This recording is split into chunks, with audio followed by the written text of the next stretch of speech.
Әл-Қисса жерге түкірме. О заманда адамнан бұрын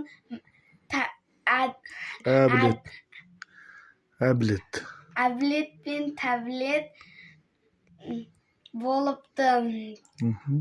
Алла оларға жерді мекен етсін деп сыйлапты. Сөйтіп, олар жерге түкіре беріпті. Сосын жер жылап, «О Тәңірім, мына әбілет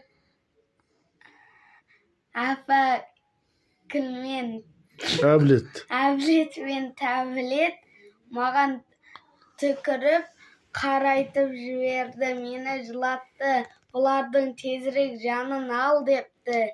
Сөйтіп, оны көрген Әзірейіл пайғамбар емес, Әзірейіл ол періште ғой.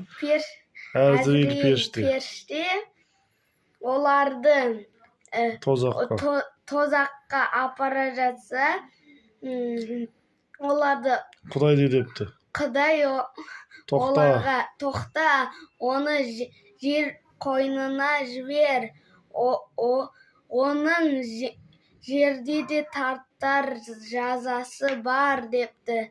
Сөйтіп, оларды жерге жіберіпті. Әбілеттің түкірегінен шаяндарды жаратыпты, ал тәбілеттің түкірегінен қарақұрттарды жаратыпты. Сөйтіп, олардың жерге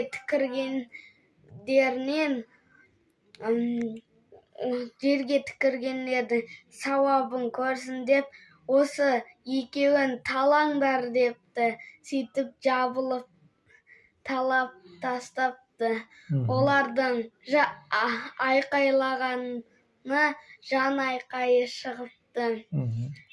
Сөйтіп, бір адам жерге түкірсе, о дүниеге барғанда соның азабын көреді. Түкірігі неге айналады дейді? Түкірігі шаян мен қарақұртқа.